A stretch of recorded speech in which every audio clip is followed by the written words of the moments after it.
In the description box, I'm going to copy and paste the comment of Robin Smith that he put on the comment board of the video I did about Gavin Newsom. And, the video wasn't really all about Gavin, but rather it was about this green energy stuff, about going electric and getting off fossil fuels. But I'm going to read part of Robin's comment. Robin says, more and more electricity will produce more EMF radiation and hence cancers and other ills.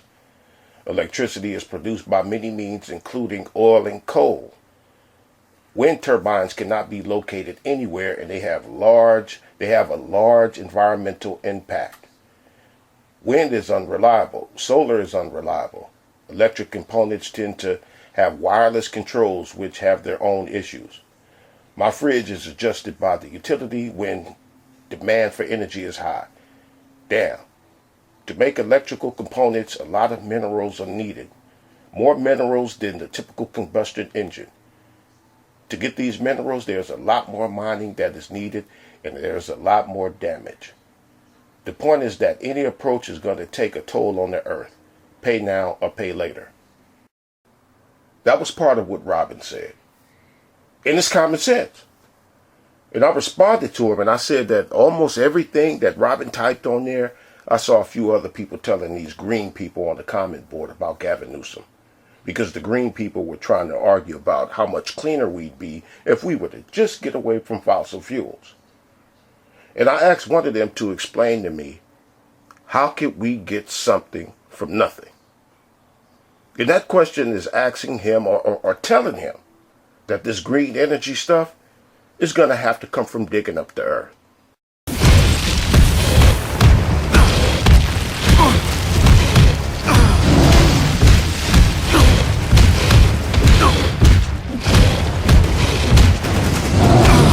Now, before I get into this green machine thing, that's what I call this clean energy stuff. I call it the green machine.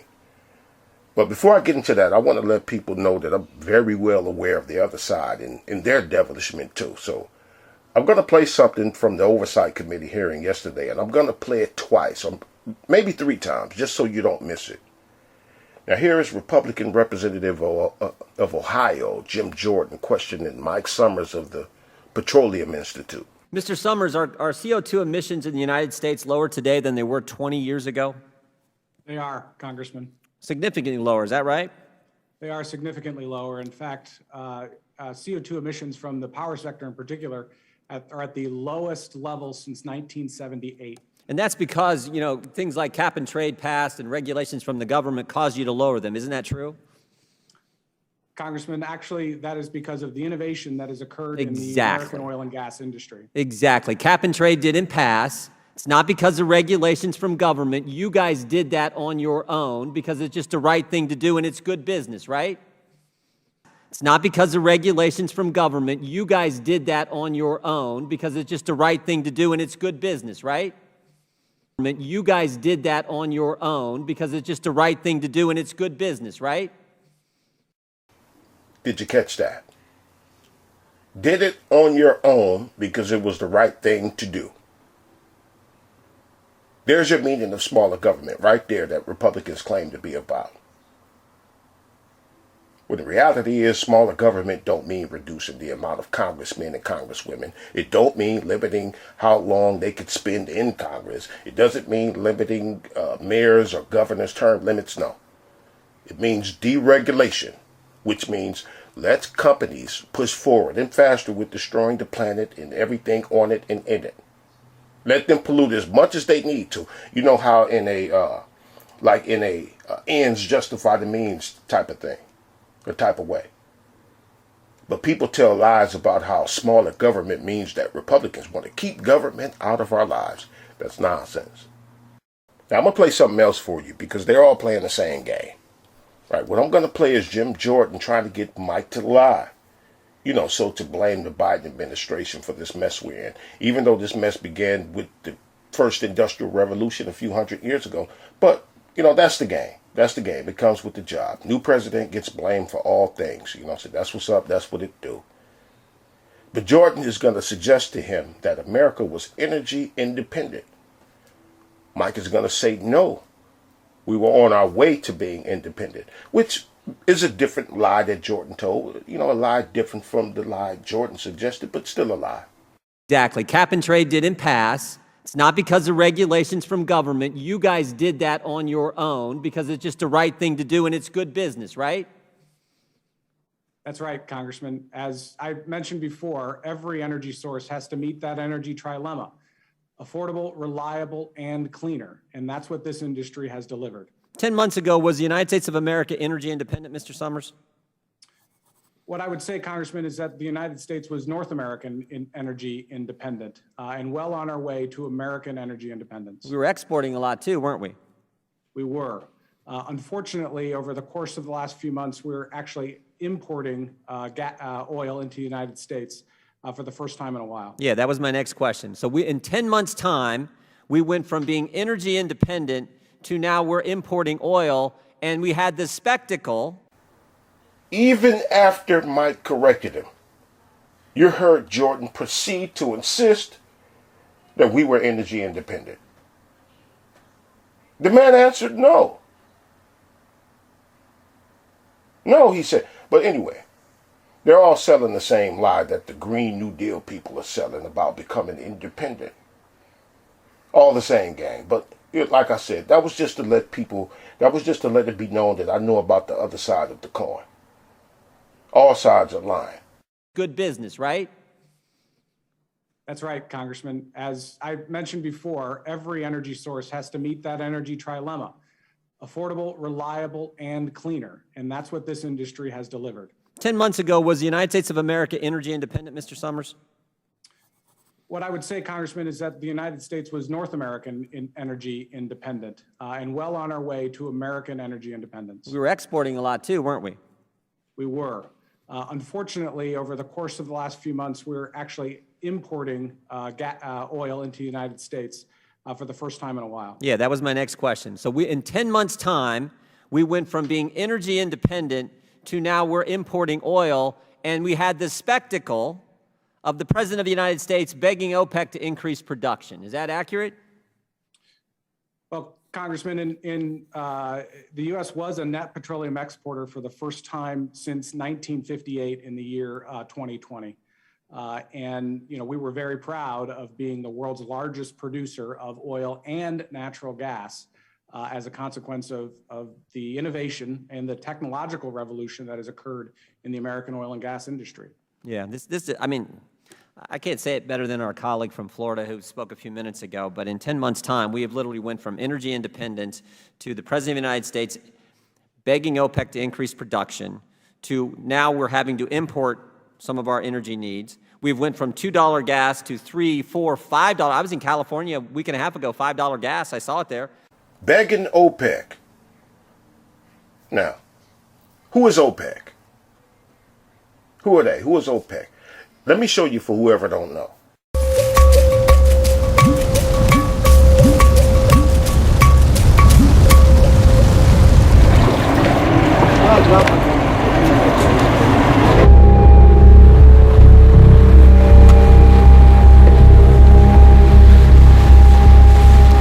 We're riding through the Niger Delta right now. Nigeria's oil reserves are under us, so we're right at the center of Nigeria's oil production. Illegal oil refineries are buried deep in the creeks of the Niger Delta and are notoriously difficult to get to.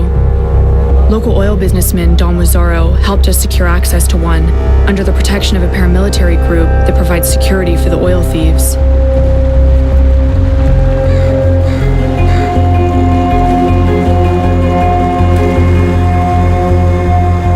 This looks post-apocalyptic out here. I mean, everything is burnt to the ground. This entire town is black. Oh man, the smell of oil here is overwhelming. Everything's rotting. I mean, this entire town is covered in oil. What are these guys doing? In simple terms, this is like the storage where it's cooked, it's processed. That's the refining in there. Yeah.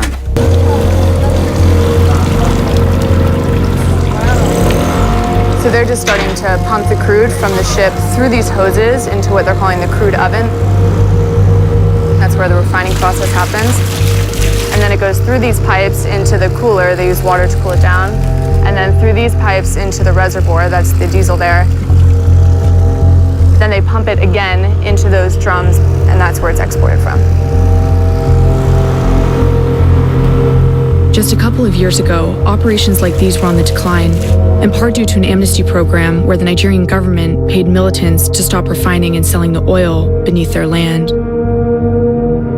But in 2016, the new government reeled back those subsidies, so now the black market is once again thriving. Why do you do this work? It's to see the truth. I don't have any other handwork. I survive with this little work that I'm doing illegally. Look at this. Holy shit, huge plumes of smoke.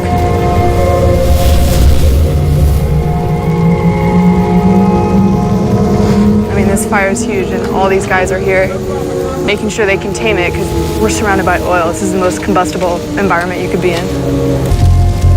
So hot. I mean, this fire, we're relatively far away, and the heat is really strong. Holy shit, look at this thing. This is massive. So they do this every night, huh? That's what they do Yeah. every night.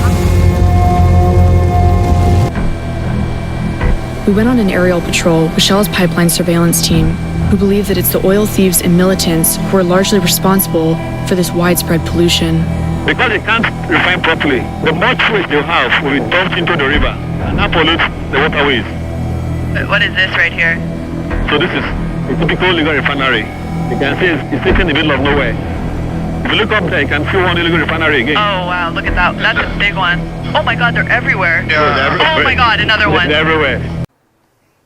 OPEC is probably the most destructive company on planet Earth. And the Green New Deal people are trying to make deals with OPEC and these other companies while selling this clean environmental nonsense where we'll all live happily ever after. And it's not just OPEC they're trying to get in bed with. What's going on here is basically a changing of the guard, or not even that. It's just a name change, really. Now, what's going on here with this green machine thing is like, if I had 2 pair of pants and I take a cup of coffee and pour out the same amount on each pair of pants and in the same spot, which pair of pants is dirtier? Now, the green machine wants us to think that the white pair is more stained than the other pair. And that's all they're doing, just rebranding the destruction. Still, the politicians came cheap. We could handle them. It's a whale like KK Ichikawa who plays $30,000 a hand in Baccarat. That's the one you really gotta watch. He plays fast and big, and he has the cash and the credit to turn out your lights. Downstairs he takes us for $2 million, and upstairs he takes free soap, shampoo, and towels. Another billionaire cheapskate who loved his free rooms, free private jets, and $2 million of our money. But we got him back. I had our pilot tell him the plane was on the fritz. What the hell went wrong? I'm awfully sorry. I can't understand it. These mechanical things, you know, they happen. Hey, but better here than up there, you know what I mean? Then he missed the commercial flights connecting with Japan. I can't believe that there's a convention. There's never...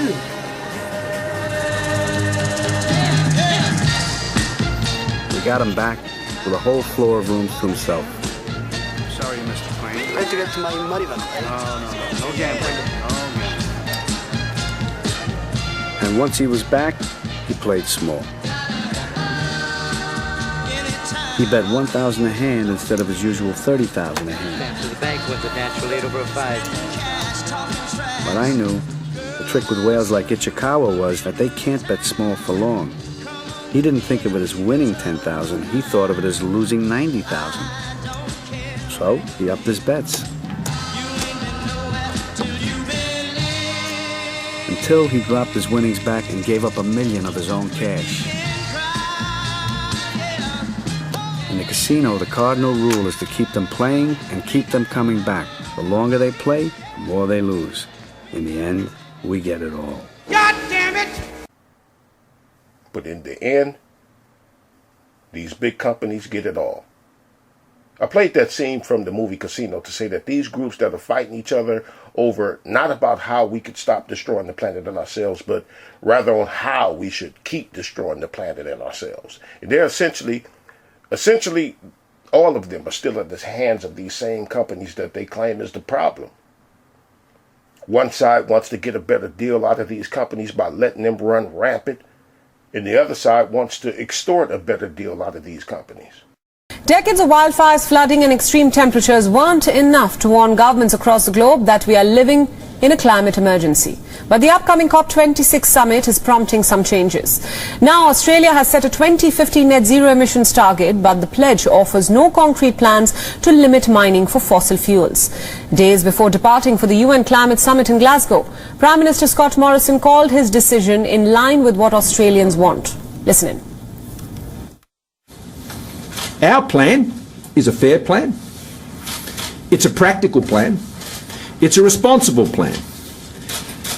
Our plan for net zero by 2050 is the plan that I believe Australians want, because it gets it right. It's been carefully put together. We've listened very carefully to both the concerns and the ambitions of Australians in pulling this together to ensure that we get the plan right. That same game I mentioned earlier. Net zero is called. They actually want us to believe that it's possible to one day not put any pollution into the environment. They're actually selling that idea. To ensure that we get the plan right. So what does a 2050 net zero emissions target mean? This means not adding to the amount of greenhouse gases that is already present in the atmosphere, which will stabilize the amount of greenhouse gases being produced and removed to halt the worst impact of climate change. Nations have pledged to limit rising temperatures to 1.5 degrees Celsius by 2050. But to achieve that, by 2030, the world needs to cut emissions by 45% and also reach net zero by 2050. Experts fear that if a country like Australia, which has been at the forefront of climate change, took years to take action, then countries with lesser impact will delay their fight further. Morrison's Conservative government has resisted climate action for most of its 8-year term, and for the obvious reason, profits.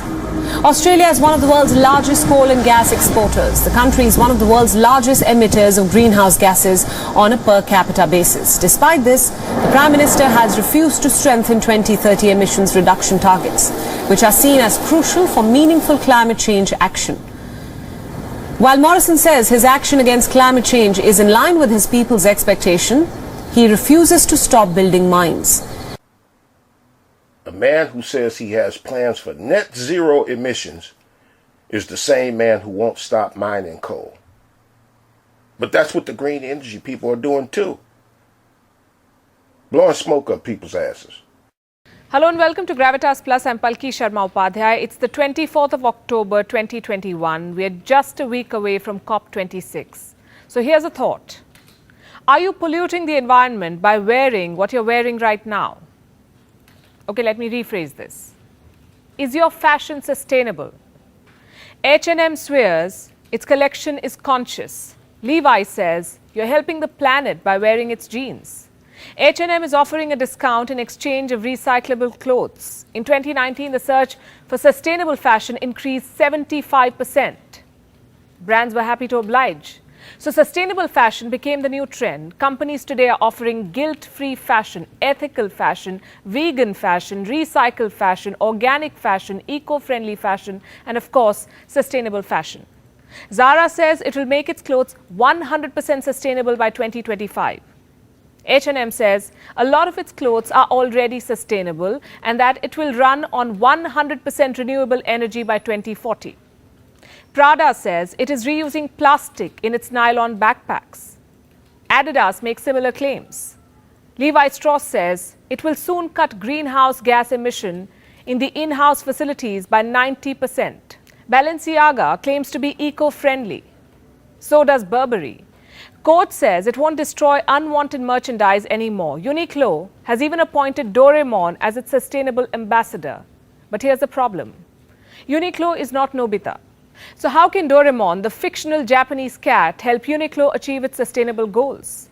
H&M says its collection is conscious, but it doesn't explain how the alternative materials are better for the earth. Also, where did H&M's conscience go when in 2019 it overproduced $4.3 billion worth of goods? What happened to them?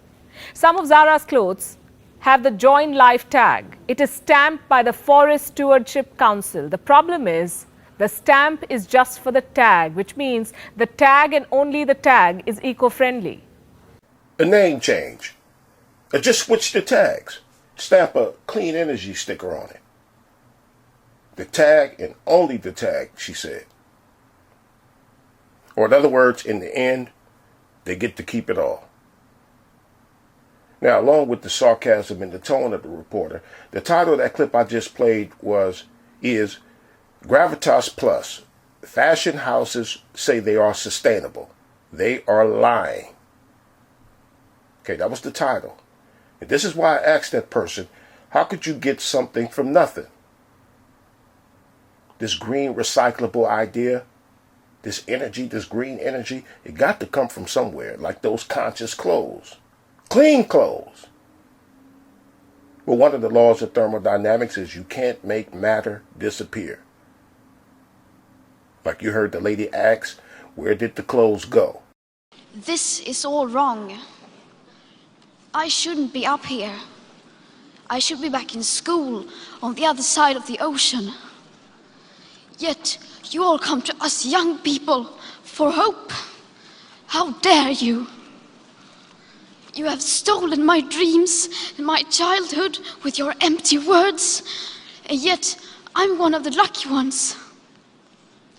People are suffering, people are dying, entire ecosystems are collapsing. We are in the beginning of a mass extinction, and all you can talk about is money and fairy tales of eternal economic growth. How dare you? Right there. The sad thing about all this. No, there's supposed to be a climate change rally.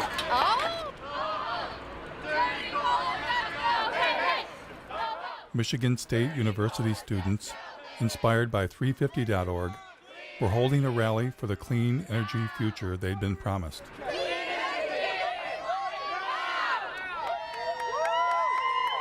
Imagine when I found out that it is the largest on-campus coal plant in the nation. The goal is to get the whole world moving beyond fossil fuels.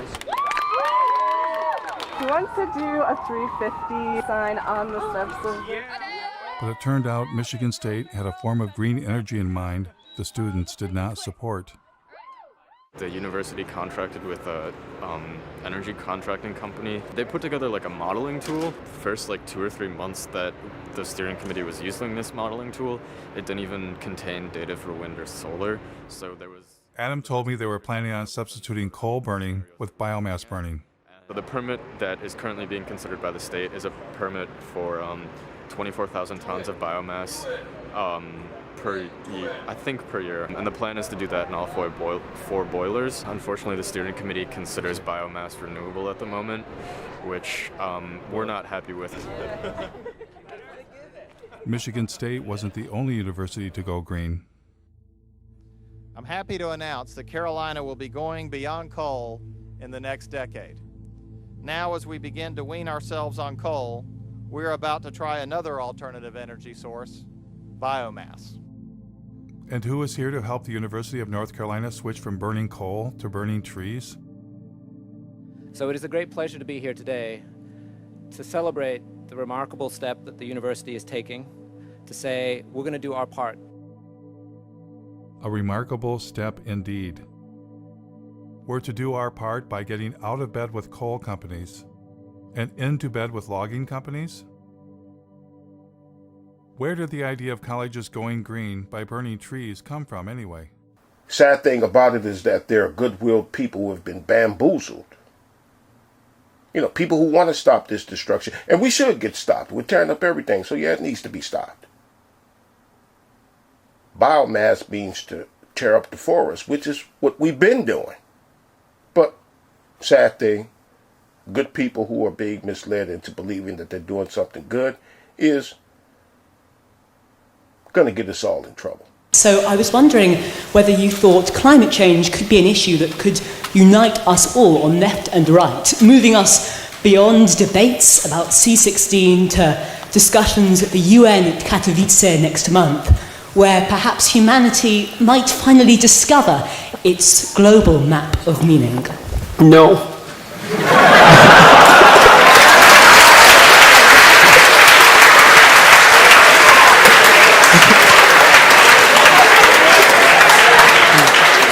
I mean, there's a couple of reasons. I mean, the first reason is that I spent a lot of time reading. I worked for a UN committee for 2 years on sustainable economic and ecological development, and read a very large amount during that period of time and learned a lot, much of which made me much more optimistic than I had been before I read the relevant literature, which was a real shock to me. But the climate change issue is an absolutely catastrophic, nightmarish mess, and the idea that that will unite us that's not going to unite us. I mean, first of all, it's very difficult to separate the science from the politics, and second, even if the claims, the more radical claims, are true, we have no idea what to do about it. And so, no. And besides, it's even worse than that. Here's one of the worst things about the whole mess is, so as you project outwards with regards to your climate change projections, which are quite unreliable to begin with, and the unreliability of the measurement magnifies as you move forward in time, obviously, because the errors accumulate. And so if you go out 50 years, the error bars around the projections are already so wide that we won't be able to measure the positive or negative effects of anything we do right now. So how in the world are you going to solve a problem when you can't even measure the consequence of your actions? Like, how is that even possible? And besides that, well, what's the solution? What are we going to do? Switch to wind and solar? Well, good luck with that. Just try it and see what happens. We can't store the power. Germany tried it. They produced more carbon dioxide than they did when they started because they had to turn on their coal-fired plants again. That wasn't a very good plan. Well, we don't want nuclear. It's like, okay, what happens at night? The sun goes down. Well, isn't that something we should have taken into account? Well, we got to flip on the coal-fired plants. Well, so it was a complete catastrophe, and all that happened was the price of electricity shot up. There's like zero utility. So that's not a solution. So what are we going to do about it? Well, we should cut back. We can't consume as much as we are all consuming. It's like, well, maybe, except the data that I've read indicate that if you can get the GDP of people up to about $5,000 a year, then they start caring about the environment, and the environment cleans up. So you could make a perfectly strong case, I think, and a reasonable one, perhaps even a humane one, that the actual idea would be to get everybody in the world who's poor, desperately so, out of poverty as fast as possible, which would increase consumption in the short term, because then they'd start to care about the environment and things would clean up. It's like, okay, well, what are we going to do about global warming? Well, good luck figuring that out. I don't see a solution on the horizon. I look at Bjorn Lomborg's work. I really like Bjorn Lomborg. I think he's a real genius. You can look him up if you want. He took the UN millennial goals. There's 200 of them. That's way too many goals if you're serious about goals, by the way, because 200 goals isn't a plan. It's a wish list. You have to prioritize. I'm serious. You have to prioritize. But they won't prioritize because each of the goals has its constituents. And if you prioritize, then you irritate the constituents. But if you don't prioritize, then you can't implement the plan. So what Lomborg did was gather teams of economists, multiple teams, some of whom were Nobel Prize winning economists. He had them assemble teams. He had them rank order development goals in terms of their return on investment, all of the teams. Then he averaged across the teams and came up with a final list. And addressing global warming wasn't even on the list. The most fundamental, he wrote a book called How to Spend $75 Billion to Make the World a Better Place, and that's not very much money on a global scale. Almost everything that he recommended had to do with increased child nutrition in developing countries. It's like, these things are complicated, man. These are complicated. It's like, well, let's fix global warming. It's like, okay, well, good luck with that. First of all, how are you going to do that? And to think that will unite us, well, certainly not uniting us so far. So, no. And it's the kind of low-resolution thinking that just gets us absolutely nowhere. I like what Lomborg did way better. I think it's way more intelligent. So, maybe if you increase child nutrition enough and you produce another, 10 million geniuses as a consequence of that, and maybe one of them will figure out what to do about global warming. Well, I'm serious about that, It's not a bad thing to increase the total sum of human brain power, And so we treat these things so lightly. Well, let's fix the planet. Well, we're going to concentrate on global warming. Well, why global warming? Well, because everyone thinks that's the biggest catastrophe. Well, maybe it is, but if you don't have a solution, well, and then what about all those other problems? What are you going to do about them? Well, we'll ignore them because we can feel good about, being concerned about global warming. It's like, one of the reasons, there's more trees in the Northern Hemisphere than there were 100 years ago. No one knows that, but it's true, and by a substantial margin. You know why, in part? Because people burned coal instead of wood. It's like everyone says, well, we shouldn't burn coal. It's like, okay, fair enough. What do you want to do? Burn trees instead? Because that's what poor people would have done. It's like coal isn't good. Well, it's better than burning wood. So these things are complicated. So they're unbelievably complicated. And so, no, it's not going to unite us. And we're not going to do a damn thing about it either. So it doesn't really matter. So, well, what are we going to do? You're going to stop, having heat? You're going to stop having electricity? You're going to stop driving your cars? You're going to stop taking trains? It's like you're not. You're going to stop using your iPhones? You're not going to do any of that. And no wonder. So, no. Thank you for that.